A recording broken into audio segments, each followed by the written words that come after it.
നമ്മുടെ കർത്താവും ലോകരക്ഷിതാവുമായ യേശു ക്രിസ്തുവിന്റെ നാമം മാത്രം മഹത്വപ്പെടുമാറാകട്ടെ. പ്രാർത്ഥനയോടെ ഈ ബൈബിൾ സ്റ്റഡിയിൽ സംബന്ധിക്കുന്ന എല്ലാവർക്കും വളരെ സ്നേഹത്തോടെ, വളരെ വിനയത്തോടെ സ്നേഹവന്ദനം അറിയിക്കുകയാണ്. പുതുതായും തീർച്ചയായും പലപ്പോഴും പലരുമുണ്ട്. അത് ഓർത്ത് ദൈവത്തെ സ്തുതിക്കുകയും പ്രത്യേകം പുതുതായി സംബന്ധിക്കുന്നവരെ സ്വാഗതം ചെയ്യുകയും ചെയ്യുന്നു. കർത്താവ് എല്ലാ നന്മയും അനുഗ്രഹങ്ങളും നൽകട്ടെ. നമ്മൾ ഈ ദിവസങ്ങളൊക്കെ പ്രാർത്ഥനയിലും പരസ്പരം ഓർത്തുകൊണ്ടാണ് ഇരിക്കുന്നത്. അത് തുടരേണ്ടതും ആവശ്യമാണല്ലോ.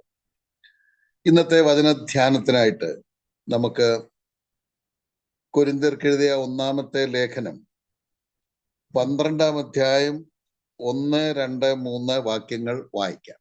First Corinthians chapter 12 versus 1 to 3. സഹോദരന്മാരെ, ആത്മീയ വരങ്ങളെക്കുറിച്ച് നിങ്ങൾക്ക് അറിവില്ലാതിരിക്കരുത് എന്ന് ഞാൻ ആഗ്രഹിക്കുന്നു. നിങ്ങൾ ജാതികളായിരുന്നപ്പോൾ നിങ്ങളെ നടത്തിയതുപോലെ വിഗ്രഹങ്ങളുടെ അടുക്കൽ പതിവായിരുന്നു എന്ന് നിങ്ങൾ അറിയുന്നവല്ലോ. ആകയാൽ ദൈവാത്മാവിനാൽ സംസാരിക്കുന്നവൻ ആരും യേശു ശപിക്കപ്പെട്ടവൻ എന്ന് പറയുകയില്ല. പരിശുദ്ധാത്മാവിലല്ലാതെ യേശു കർത്താവ് എന്ന് പറവാൻ ആർക്കും കഴിയുകയില്ല എന്ന് ഞാൻ നിങ്ങളെ ഗ്രഹിപ്പിക്കുന്നു. ദൈവനാമത്തിന് മഹത്വം ഉണ്ടാകട്ടെ. 11-ാം അധ്യായത്തിലെ 2 വാക്യങ്ങൾ കൂടെ നമ്മൾ എടുക്കാനുണ്ട് എന്നത് മറന്നല്ല ഞാൻ ഇന്ന് പുതിയ ഭാഗത്തേക്ക് വന്നത്. ആ 2 വാക്യത്തിൽ നിന്ന് 1-2 കാര്യങ്ങൾ, അധികം വിശദീകരണം ആവശ്യമില്ലാത്തത് കൊണ്ട് 1-2 കാര്യങ്ങൾ പറഞ്ഞ ശേഷമായിരിക്കും നമ്മൾ ഇന്നത്തെ വേദഭാഗത്തേക്ക് വരുന്നത്. അതുകൊണ്ട് നമുക്ക് 11-ന്റെ 33 ഒന്ന് വായിക്കാം. ആകയാൽ സഹോദരന്മാരെ, നിങ്ങൾ ഭക്ഷണം കഴിപ്പാൻ കൂടുമ്പോൾ അന്യോന്യം കാത്തിരിപ്പീൻ. മതി. ദൈവനാമത്തിന് മഹത്വം ഉണ്ടാകട്ടെ. നമ്മള് തിരുവത്താഴം എന്ന വിഷയമാണ് 11-ാം അധ്യായത്തിന്റെ 21-ാം വാക്യം മുതൽ 32-ാമത്തെ വാക്യം വരെ ചിന്തിച്ചുകൊണ്ടിരുന്നത്. അതിന്റെ വിശദീകരണങ്ങൾ വിവിധ നിലകളിൽ വിഭജിച്ച് നമ്മൾ പഠിക്കുകയുണ്ടായി. കൊരിന്ത്യരോട് ഈ തിരുവത്താഴവുമായി ബന്ധപ്പെട്ട കാര്യം പ്രത്യേകമായി പറയാനുള്ള ഒരു കാര്യമുണ്ട്. അത് 11-ാം അധ്യായത്തിന്റെ 21-ാം വാക്യത്തിലാണ് രേഖപ്പെടുത്തിയിരിക്കുന്നത്. ആ വാക്യം കൂടെ നമുക്കൊന്ന് വായിക്കാം. ഭക്ഷണം കഴിക്കയിൽ ഓരോരുത്തൻ താൻ അത്താഴം മുമ്പേ കഴിക്കുന്നു. അങ്ങനെ ഒരുവൻ വിശന്നും മറ്റൊരുവൻ ലഹരി പിടിച്ചും ഇരിക്കുന്നു. നാം ഈ ഭാഗം ചിന്തിച്ചപ്പോൾ ഓർക്കയുണ്ടായി, 1-ാം നൂറ്റാണ്ടിൽ തിരുവത്താഴ ശുശ്രൂഷയ്ക്ക് മുമ്പ് ഒരു അത്താഴം കഴിഞ്ഞിട്ടാണ് അവര് തിരുവത്താഴ ശുശ്രൂഷയിലേക്ക് പ്രവേശിക്കുന്നത്. സ്നേഹവിരുന്ന് എന്നൊക്കെ പറയും. ഏറെ കൊണ്ടുവരാൻ കഴിയുന്നവർ ഏറെ കൊണ്ടുവരും, കുറച്ച് കൊണ്ടുവരാൻ കഴിയുന്നവർ കുറച്ച് കൊണ്ടുവരും, ഒട്ടും കൊണ്ടുവരാൻ കഴിവില്ലാത്തവരെ അങ്ങനെയും അവരെല്ലാവരും ഒരുമിച്ച് ഷെയർ ചെയ്ത് വളരെ സന്തോഷത്തോടെ, നല്ല കൂട്ടായ്മയുടെ അനുഭവത്തിൽ സംതൃപ്തിയോടെ ഭക്ഷണമൊക്കെ കഴിച്ച ശേഷമാണ് അവര് തിരുവത്താഴ ശുശ്രൂഷയിലേക്ക് പ്രവേശിക്കുന്നത്. എന്നാൽ തുടക്കത്തിൽ അത് മനോഹരമായി പോയെങ്കിലും പിൽക്കാലത്ത് പലരും ഏറെ കൊണ്ടുവരികയും കൊണ്ടുവന്ന ശേഷം ഒട്ടും കൊണ്ടുവരാൻ കഴിവില്ലാത്തവരെ കാത്തിരിക്കാതെ, അവരെ പരിഗണിക്കാതെ, അവരെ അവഗണിച്ചുകൊണ്ട് അവർ സ്വന്തമായി കൊണ്ടുവന്നത് അവർ തന്നെ കഴിച്ചു തീർക്കുന്ന ഒരു തെറ്റായ നടപടി അവരുടെ മധ്യേ ഉണ്ടായി. അതുകൊണ്ടാണ് പ്രത്യേകമായിട്ട് ഈ വിഷയം ഒരു പ്രാവശ്യം കൂടെ ദൈവത്തിന്റെ ആത്മാവ് കൊരിന്ത്യ ലേഖനത്തിലൂടെ പറയാനിടയായി തീർന്നത്. അവര് കൊണ്ടുവരുന്ന അവർ തന്നെ തിന്ന് ഏറെ വൈൻ കുടിച്ച് വീഞ്ഞു കുടിച്ച് അവർ മത്തരായിരിക്കുന്നു. ചിലര് പാവങ്ങള് ഒന്നും കൊണ്ടുവരാൻ കഴിഞ്ഞില്ല, അവർ പട്ടിണിക്കിരിക്കുന്നു. അതിനുശേഷം തിരുവത്താഴ ശുശ്രൂഷ നടക്കുകയാണ്. അതിനകത്ത് ശരിയായിട്ട് സംബന്ധിക്കാൻ ദൈവം ആഗ്രഹിക്കുന്ന ഗൗരവത്തിലും മഹത്വത്തിലും അത് ചെയ്യാൻ കഴിയാത്തത് കുറ്റകരമാണ്, അത് ശിക്ഷാർഹമാണ് എന്ന് ഓർപ്പിക്കുകയാണ്. ആ ബന്ധത്തിലാണ് ഇവിടെ അവരോട് ഫൈനൽ എക്സോർട്ടേഷൻ എന്ന നിലയിൽ, ഫൈനലായിട്ടുള്ള ഒരു ഉപദേശം എന്ന നിലയിൽ പറയുകയാണ്, നിങ്ങളൊരു കാര്യം ചെയ്യണം. നിങ്ങളിങ്ങനെ ഭക്ഷണം കഴിക്കാൻ കൂടി വരുമ്പോൾ അന്യോന്യം കാത്തിരിക്കണം. ബുദ്ധിമുട്ടുള്ളവരുണ്ട്, ഭക്ഷണം കൊണ്ടുവരാൻ കഴിവില്ലാത്തവരുണ്ട്, ഞെരുക്കമുള്ളവരുണ്ട്, ദരിദ്രരായിട്ടുള്ളവരുണ്ട്. അവരെ ഓർക്കണം, അവരെ കരുതണം, അതിനു വേണ്ടി കാത്തിരിക്കണം എന്നാണ് നമ്മളിപ്പോൾ വായിച്ചത്. എന്നാൽ തിരുവത്താഴ ശുശ്രൂഷയുള്ള ബന്ധത്തിൽ കാത്തിരിക്കാനായിട്ട് പറയുന്നില്ല എന്നും ഓർക്കണം. എന്ന് പറഞ്ഞാൽ ഞാനത് അല്പം കൂടെ ഒരു വാക്കിൽ വിശദീകരിക്കാം. നമ്മൾ 7 മണിക്കാണ് ഈ അത്താഴം കഴിക്കാനായിട്ട് കൂടി വരുന്നത് എന്ന് വിചാരിക്കുക. അത് കഴിഞ്ഞിട്ട് 9 മണിക്കാണ് തിരുവത്താഴ ശുശ്രൂഷ ആരംഭിക്കുന്നത്. അപ്പൊ 7 മണിക്കാണ് നമ്മൾ കൂടി വരുന്നത്, അത് അത്താഴം കഴിക്കാൻ. അതിന് നമ്മൾ കാത്തിരിക്കണം. അതിന് ഒരാൾക്ക് വരാൻ താമസിച്ചു, അദ്ദേഹത്തിന് പ്രയാസമുള്ള ആളാണ്, വാഹന സൗകര്യമില്ല, നമ്മൾ വെയിറ്റ് ചെയ്യണം. വെയിറ്റ് ചെയ്ത് അദ്ദേഹം കൂടെ വന്ന് ഒരുമിച്ചിരുന്ന് കഴിച്ച് അത് കഴിഞ്ഞിട്ട് ഒരുമിച്ചിരുന്ന് ആരാധിക്കുമ്പോൾ അത് എന്ത് സന്തോഷമായിരിക്കും. എന്നാൽ നമ്മുടെ ആരാധനാ യോഗങ്ങളൊക്കെ 10 മണിക്ക് വെച്ചാൽ അതിന് വേണ്ടിയിട്ട് കാത്തിരിക്കാനായിട്ട് നമുക്ക് പറ്റുകയില്ല. അതിന് കാത്തിരിക്കാൻ തുടങ്ങിയാൽ പലപ്പോഴും ആരാധനായോഗം നടക്കുകയില്ല. ചിലർ 10 മണി വരാൻ പറഞ്ഞാൽ 10:30 വരും, 11-നും 11:30-ക്കും ഒക്കെ വരുന്നവർ ഉണ്ടെന്ന് നമുക്കറിയാം. എത്ര പറഞ്ഞാലും അങ്ങനെയൊക്കെ വരുന്നവരുണ്ട്. അതിന് പറഞ്ഞിട്ടില്ല. ഇവിടെ ഈ അത്താഴം കഴിക്കാൻ കൂടി വരുമ്പോൾ അതിന് അല്പം വെയിറ്റ് ചെയ്യുന്നതിന് കുഴപ്പമില്ല, വെയിറ്റ് ചെയ്യണം, കരുതണം എന്നാണ് പറഞ്ഞിരിക്കുന്നത്. 34-ാം വാക്യം കൂടെ വായിക്കാം. 11:34. വല്ലവനും വിശക്കുന്നുവെങ്കിൽ നിങ്ങൾ ഒരുമിച്ച് കൂടുന്നത് ന്യായവിധിക്ക് ഹേതുവാകാതിരിക്കേണ്ടതിന് അവൻ വീട്ടിൽ വെച്ച് ഭക്ഷണം കഴിക്കട്ടെ. ശേഷം കാര്യങ്ങളെ ഞാൻ വന്നിട്ട് ക്രമപ്പെടുത്തും. അപ്പൊ ഇങ്ങനെ കാത്തിരിക്കണമെന്ന് പറയുമ്പോൾ ചിലരുടെ ഒരു മറുപടി ഇങ്ങനെ വരും, അത് എനിക്ക് ഷുഗറിന്റെ പ്രശ്നമൊക്കെ ഉള്ളതാണ്, എനിക്ക് അധികം നേരം ഒന്നും കാത്തിരിക്കാൻ പറ്റുകയില്ല, അല്ലെങ്കിൽ എനിക്ക് വല്ലാതെ വിശപ്പ് ഉണ്ടാകുന്നു, എനിക്ക് അങ്ങനെ കാത്തിരിക്കാൻ പറ്റുകയില്ല എന്ന് പറയുന്നവർക്കുള്ള ഒരു ഉത്തരവാണ്. അങ്ങനെയുള്ളവർ, അങ്ങനെ ബുദ്ധിമുട്ടുള്ളവർ അറിയാമല്ലോ, അങ്ങനെ ഇവിടെ വന്ന് അല്പം കാത്തിരിക്കാൻ നിവർത്തിയില്ല, കാത്തിരിക്കുമ്പോഴത്തേക്ക് വിശന്ന് തളർന്നു പോകും. അങ്ങനെയാണെങ്കിൽ നിങ്ങൾ വീട്ടിൽ നിന്ന് പോരുമ്പോൾ അവിടുന്ന് കഴിച്ചിട്ട് പോരെ. അതിനുള്ള ഒരു പരിഹാര മാർഗം കൊടുക്കുക. വീട്ടിൽ നിന്ന് നന്നായി കഴിച്ച് പോരും, പിന്നെ ആ പ്രശ്നമില്ലല്ലോ. അങ്ങനെ ബുദ്ധിമുട്ടില്ലാത്തവർ കാത്തിരിക്കട്ടെ എന്നാണ് അവിടെ പറഞ്ഞിരിക്കുന്നത്.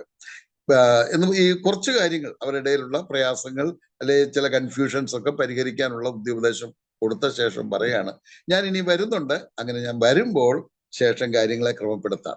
ഇത്രയുമാണ് 11-ന്റെ ആ ഒടുവിലത്തെ 2 വാക്യങ്ങളുള്ളത്. അത് വിട്ടുപോയാൽ ഒരുപക്ഷെ നമ്മൾ ചിന്തിക്കാം 2 വാക്യങ്ങൾ ചിന്തിച്ചില്ലല്ലോ എന്ന്. വീണ്ടും നമുക്ക് ഇന്നത്തെ വേദഭാഗത്തേക്ക് വരാം. ഒന്നുകൂടെ വായിക്കാം. 12-ാം അധ്യായം ആദ്യത്തെ 3 വാക്യങ്ങൾ. സഹോദരന്മാരെ, ആത്മീയ വരങ്ങളെ കുറിച്ച് നിങ്ങൾക്ക് അറിവില്ലാതിരിക്കരുത് എന്ന് ഞാൻ ആഗ്രഹിക്കുന്നു. നിങ്ങൾ ജാതികളായിരുന്നപ്പോൾ നിങ്ങളെ നടത്തിയതുപോലെ വിഗ്രഹങ്ങളുടെ അടുക്കൽ പോക പതിവായിരുന്നു എന്ന് നിങ്ങൾ അറിയുന്നുവല്ലോ. ആകയാൽ ദൈവാത്മാവിൽ സംസാരിക്കുന്നവൻ ആരും യേശു ശപിക്കപ്പെട്ടവൻ എന്ന് പറയുകയില്ല. പരിശുദ്ധാത്മാവിലല്ലാതെ യേശു കർത്താവ് എന്ന് പറവാൻ ആർക്കും കഴിയുകയില്ല എന്ന് ഞാൻ നിങ്ങളെ ഗ്രഹിപ്പിക്കുന്നു. ദൈവനാമത്തിന് മഹത്വം ഉണ്ടാകട്ടെ. നമ്മൾ നേരത്തെ ഒന്ന് വായിച്ചതാണ്, ഒന്നുകൂടെ വായിച്ച് നമ്മുടെ ഹൃദയത്തിൽ ഒന്നുകൂടെ ആ വാക്യങ്ങളൊക്കെ ഒന്ന് പരിചയപ്പെടാൻ ഇടയാകുമല്ലോ. തിരുവെഴുത്തിലെ വളരെ പ്രധാനപ്പെട്ട ഒരു വിഷയത്തിലേക്ക് പ്രവേശിക്കുകയാണ്. തിരുവെഴുത്തിലെ എല്ലാ വിഷയങ്ങളും പ്രധാനപ്പെട്ടതാണ്. എന്നാൽ ഇവിടെ കൃപാവരങ്ങൾ അഥവാ ആത്മീക വരങ്ങൾ എന്നുള്ള ഒരു വളരെ പ്രധാനപ്പെട്ട വിഷയത്തിലേക്ക് പ്രവേശിക്കുകയാണ്.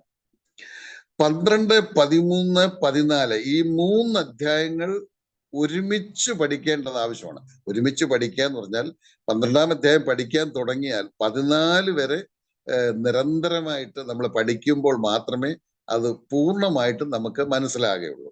12-ന്റെ ഏതെങ്കിലും ഒരു ഭാഗം പഠിച്ചു, അല്ലെങ്കിൽ 12 പഠിച്ചു, 13-ഉം 14-ഉം ശ്രദ്ധിക്കാൻ പറ്റിയില്ലെങ്കിൽ അത് വേണ്ടവണ്ണം ആ വിഷയം കാര്യമായിട്ട് മനസ്സിലാകുകയില്ല. ഈ 3 അധ്യായങ്ങളെ ഞാൻ ഒരു പ്രത്യേക പേരിട്ടാണ് വിളിക്കുന്നത്, സാൻഡ്വിച്ച് ചാപ്റ്റേഴ്സ് എന്നാണ്. സാൻഡ്വിച്ച് എന്ന് പറഞ്ഞാൽ നമുക്ക് അറിയാം എന്താണെന്ന്. 2 പീസ് ബ്രെഡ്, അതിനിടയിൽ മീറ്റോ എഗ്ഗോ വെജിറ്റബിളോ ഒക്കെ വെച്ചിട്ട് ഇത് ഒരുമിച്ച് കഴിക്കുമ്പോൾ അത് നല്ല ടേസ്റ്റി ആയിരിക്കും.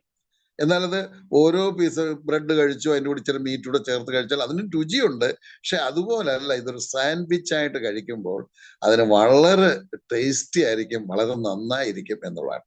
അതുപോലെ ഈ 3 അധ്യായങ്ങളെ ഒരുമിച്ച് കണ്ടുപഠിക്കണം എന്ന് പറഞ്ഞാൽ 12-ാം അധ്യായത്തിലാണ് കൃപാവരങ്ങളെ പറ്റി പറഞ്ഞിരിക്കുന്നത്. കൊരിന്ത്യ ലേഖനത്തിന്റെ 12-ാം അധ്യായത്തിൽ മാത്രമല്ല, റോമാലേഖനം 12-ാം അധ്യായത്തിലുണ്ട്, എഫേസ്യർ ലേഖനത്തിലുണ്ട്, 4-ാം അധ്യായത്തിലുണ്ട്, അതൊക്കെ ഉണ്ട്. പക്ഷെ ഈ കൊരിന്ത്യ ലേഖനം നമ്മൾ പ്രത്യേകമായി ശ്രദ്ധിക്കുമ്പോൾ 12-ാം അധ്യായത്തിലാണ് കൃപാവരങ്ങളെ പറ്റി പറഞ്ഞിരിക്കുന്നത്. 13-ാം അധ്യായത്തിൽ ദൈവ സ്നേഹത്തെ പറ്റിയാണ് പറഞ്ഞിരിക്കുന്നത്. 14-ാം അധ്യായത്തിൽ കൃപാവരങ്ങൾ എങ്ങനെ ഉപയോഗിക്കണം, കൃപാവരങ്ങളുടെ ഉപയോഗമാണ് പറഞ്ഞിരിക്കുന്നത്. ഈ 3ഉം കൂടെ ചേർത്ത് പറഞ്ഞാൽ ഇങ്ങനെ പറയാം, കൃപാവരങ്ങൾ ദൈവ സ്നേഹത്തിൽ വേണം പ്രാവർത്തികമാക്കാൻ. ദൈവസ്നേഹത്തിൽ വേണം ശുശ്രൂഷിപ്പാൻ, ദൈവസ്നേഹത്തിൽ വേണം അത് പ്രയോജനപ്പെടുത്താൻ. ഇതാണ് ഈ 3 അധ്യായങ്ങൾ ചേർത്ത് പഠിക്കുമ്പോൾ. കൃപാവരങ്ങൾ ദൈവസ്നേഹത്തിൽ ശുശ്രൂഷിക്കുക എന്നുള്ളതാണ്. കാരണം നമുക്കറിയാമല്ലോ, നിങ്ങൾ ചെയ്യുന്നതൊക്കെ സ്നേഹത്തിൽ ചെയ്യുവിൻ. സ്നേഹം ഒരു നാളും ഉതിർന്ന് പോകുകയില്ല. ഇവയിൽ വലിയതോ സ്നേഹം തന്നെ എന്ന് നമ്മൾ വായിക്കുന്നു. അതുകൊണ്ട് ദൈവസ്നേഹത്തിൽ വേണം ദൈവം നമുക്ക് നൽകിയ കൃപാവരങ്ങൾ പ്രയോജനപ്പെടുത്താൻ. ആത്മീക ശുശ്രൂഷകളൊക്കെ ചെയ്യുമ്പോൾ ദൈവസ്നേഹം വിളങ്ങി നിൽക്കണം. നമ്മുടെ മുഖത്തെ സന്തോഷമായാലും മറ്റുള്ളവരോട് അത് പറയുമ്പോൾ അവർക്ക് നന്മ വരണം, അവർക്ക് അനുഗ്രഹമായി തീരണമെന്നുള്ള ആഗ്രഹത്തോടു കൂടെ ആ ദൈവ സ്നേഹത്തിൽ വേണം ശുശ്രൂഷിക്കുവാൻ എന്നുള്ളതാണ് പ്രത്യേകം നമ്മൾ ഓർക്കേണ്ടത്. ഇനി ഇന്ന് വായിച്ച 3 വാക്യങ്ങൾ, 3 വാക്യങ്ങളിൽ എന്താണ് ഓരോ വാക്യങ്ങളിലും പറഞ്ഞിരിക്കുന്നത് എന്ന് ഒന്ന് നമുക്ക് ശ്രദ്ധിക്കാം. 1-ാം വാക്യത്തിൽ പറഞ്ഞിരിക്കുന്നത് ആത്മീക വരങ്ങളെ പറ്റി വിശ്വാസികൾ, ദൈവമക്കൾ തീർച്ചയായും നന്നായി പഠിച്ചിരിക്കണം എന്നുള്ളതാണ്. അതാണ് 1-ാം വാക്യത്തിൽ പറയുന്നത്. 2-ാം വാക്യത്തിൽ പറയുന്നത് നമ്മൾ രക്ഷിക്കപ്പെടും മുമ്പ് നമ്മുടെ അവസ്ഥ എന്തായിരുന്നു, അല്ലെങ്കിൽ രക്ഷിക്കപ്പെടാത്തവരുടെ അവസ്ഥ എന്താണ് എന്നാണ് 2-ാം വാക്യത്തിൽ പറയുന്നത്. 3-ാം വാക്യത്തിൽ പറയുന്നത് രക്ഷിക്കപ്പെട്ടവരും രക്ഷിക്കപ്പെടാത്തവരും തമ്മിലുള്ള വ്യത്യാസമാണ്. രക്ഷിക്കപ്പെട്ടവരും രക്ഷിക്കപ്പെടാത്തവരും തമ്മിലുള്ള വ്യത്യാസമാണ് 3-ാം വാക്യത്തിൽ പറയുന്നത്. ഇനി നമുക്ക് ഓരോ വാക്യം അല്പമായിട്ട് വിശദീകരിച്ച് ചിന്തിക്കാം. 1-ാമത്തെ വാക്യം, സഹോദരന്മാരെ, ആത്മീക വരങ്ങളെ കുറിച്ച് നിങ്ങൾക്ക് അറിവില്ലാതിരിക്കരുത് എന്ന് ഞാൻ ആഗ്രഹിക്കുന്നു. നോക്കുക, സഹോദരന്മാരെ എന്ന് വിളിച്ചുകൊണ്ടാണ് തുടങ്ങുന്നത്. ഈ പുസ്തകത്തിൽ 11-ാമത്തെ പ്രാവശ്യമാണ് സഹോദരന്മാരെ എന്ന് അഭിസംബോധന ചെയ്തിരിക്കുന്നത്. ഏതാണ്ട് 20 പ്രാവശ്യം ഈ പുസ്തകത്തിൽ സഹോദരന്മാരെ എന്ന പ്രയോഗമുണ്ട്. അതിൽ 11-ാമത്തെയാണിത്. ഇടയ്ക്ക് സഹോദരന്മാരെ എന്ന് പറയുമ്പോൾ ഓർക്കേണ്ട ഒരു കാര്യം, പ്രത്യേകമായ വളരെ ശ്രദ്ധിക്കേണ്ട, വളരെ എല്ലാം ശ്രദ്ധിക്കേണ്ടതാണ്, അതിനപ്പുറം കുറെ കൂടെ പ്രധാനപ്പെട്ട ഒരു കാര്യം പറയാൻ പോകുന്നു എന്നുള്ള ആ സാഹചര്യത്തിലാണ് ഇടയ്ക്ക് ഈ സഹോദരന്മാരെ എന്ന് പറയുന്നത്. സഹോദരന്മാരെ എന്ന് പറഞ്ഞാൽ സഹോദരിമാരെയും കൂടെ കൂട്ടിയാണ് എന്നും നമ്മൾ ചിന്തിച്ചിട്ടുണ്ട്. ഇംഗ്ലീഷ് ട്രാൻസ്ലേഷനൊക്കെ ചിലത് നോക്കാമെങ്കിൽ ബ്രദേഴ്സ് ആൻഡ് സിസ്റ്റേഴ്സ് അങ്ങനെയാണ് എഴുതിയിരിക്കുന്നത്. അപ്പോൾ ദൈവ മക്കൾക്കുള്ള ബുദ്ധിയുപദേശമാണ് ഇവിടെ കാണുന്നത്. ഇവിടെ 1-ാമതായിട്ട് പറഞ്ഞിരിക്കുന്നത്, ആ വാക്യത്തിൽ പറയുന്നത്, നിങ്ങൾ അറിവില്ലാതിരിക്കരുത്, ആത്മീക വരങ്ങളെ കുറിച്ച് നിങ്ങൾ അറിവില്ലാതിരിക്കരുത്. ഡബിൾ നെഗറ്റീവ് ആണ് ഉപയോഗിച്ചിരിക്കുന്നത്. എന്ന് പറഞ്ഞാൽ അതിന്റെ ആശയം നിങ്ങൾ അറിവുള്ളവരായിരിക്കണമെന്ന് പറഞ്ഞാൽ മതി, പക്ഷെ അതിൻ്റെ ഒക്കെ എത്രയോ ഇരട്ടി പ്രാധാന്യവും ശക്തിയുമാണ് അറിവില്ലാതിരിക്കരുത് എന്ന് പറഞ്ഞാൽ അറിഞ്ഞേ പറ്റൂ എന്നുള്ളതാണ്. കൃപാവരങ്ങളെ പറ്റി വിശ്വാസികൾ, ദൈവമക്കൾ വളരെ നന്നായി പഠിച്ചിരിക്കണം. കാരണം അത് പഠിച്ചില്ലെങ്കിൽ ഒരുപാട് കൺഫ്യൂഷൻസ് ഉണ്ടാകാൻ സാധ്യതയുണ്ട്, നമ്മളെ ഒരുപാട് തെറ്റിദ്ധരിപ്പിക്കാൻ സാധ്യതയുണ്ട്. അതുകൊണ്ട് നമ്മൾ ഓരോരുത്തരും ആ വിഷയത്തിന് പ്രത്യേകമായ പ്രാധാന്യം നൽകേണ്ടതാണ്. ഒരുപക്ഷെ നമ്മളൊക്കെ ധരിക്കുന്നത് നമുക്കത് അറിയാം, കൃപാവരങ്ങളെ പറ്റിയൊക്കെ എനിക്കറിയാം എന്നായിരിക്കും. പക്ഷെ അത് അറിവുണ്ട്, ഇല്ലെന്നല്ല, പക്ഷെ അത് പോരാ. ഒരു ഡീപ്പ് നോളജ്, ഒരു നല്ല കാര്യമായ ഒരു അറിവ് ഉണ്ടായിരിക്കണം. നമുക്കറിയാം, ബൈബിൾ എന്ന് പറയുന്നത് പഠിക്കാനുള്ള പുസ്തകമാണ്. ഈ വിഷയം മാത്രമല്ല, ബൈബിൾ നമുക്ക് തന്നിരിക്കുന്നത് കേവലം വായിക്കാനായിട്ടല്ല, പകരം പഠിക്കാനായിട്ടാണ്. അപ്പൊ അതുകൊണ്ട് പ്രായോഗികമായ ചില കാര്യങ്ങളിലൂടെ നമ്മൾ ഓർക്കണമല്ലോ. ഞാൻ സ്നേഹത്തിൽ ഓർപ്പിക്കുന്നത്, നമ്മളൊക്കെ അങ്ങനെയാ ചെയ്യുന്നത്, എന്നാൽ ആർക്കെങ്കിലും അത് പ്രയോജനപ്പെട്ടെങ്കിൽ എന്ന് ആഗ്രഹിച്ചാൽ പറയാണ്, എപ്പോൾ നമ്മൾ ബൈബിൾ വായിക്കുമോ, എപ്പോൾ വായിക്കാൻ വെച്ചാൽ എപ്പോൾ വായിക്കാൻ എടുക്കുമ്പോൾ അത് പഠനാത്മകമായി വേണം, പഠിക്കാനായിട്ട് വേണം. അതുകൊണ്ട് ബൈബിളിനോട് ചേർത്ത് ഒരു നോട്ട്ബുക്കും പേനയും ഒക്കെ നമ്മൾ കരുതണം. നമ്മളത് ധ്യാനിച്ച് വായിച്ചു വരുമ്പോൾ, ചിന്തിച്ചു വരുമ്പോൾ കിട്ടുന്ന ആശയങ്ങളൊക്കെ ഒന്ന് എഴുതിയിട്ടാൽ വളരെ നന്നായിരിക്കും. ദൈവത്തിന് ചില കാര്യങ്ങൾ നമ്മളോട് പറയാനുണ്ട്, അത് വചനത്തിലൂടെയാണ് പറയുന്നത്. അത് നമ്മൾ അതൊന്ന് നോട്ട് ചെയ്ത് വെക്കുന്നത് വളരെ നന്നായിരിക്കും. അതുകൊണ്ട് ബൈബിൾ ഒരിക്കലും ഒരു വായനയ്ക്കായിട്ട് വിടരുത്, പകരം പഠനാത്മകമായി വേണം എപ്പോൾ വായിക്കുന്നോ അപ്പോഴൊക്കെ വായിക്കുവാൻ. അത് മാത്രമല്ല, പ്രാർത്ഥനയോടെ വേണം ദൈവവചനം പഠിക്കാനായിട്ട്. ഒത്തിരി അതിന്റെ ഉദാഹരണങ്ങളൊക്കെ പറയാൻ സമയമേറെ എടുക്കുമെന്നുള്ളത് കൊണ്ട് അങ്ങനെ പോകാതെ ഞാൻ ഓർപ്പിക്കട്ടെ.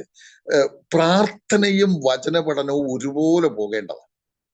എന്ന് പറഞ്ഞാൽ ചിലരെ സംബന്ധിച്ച് അവർ നന്നായി വചനം പഠിക്കും, ഒരുപാട് സമയം ഇരുന്ന് വചനം പഠിക്കും, പക്ഷെ പ്രാർത്ഥന വളരെ കുറവാണ്.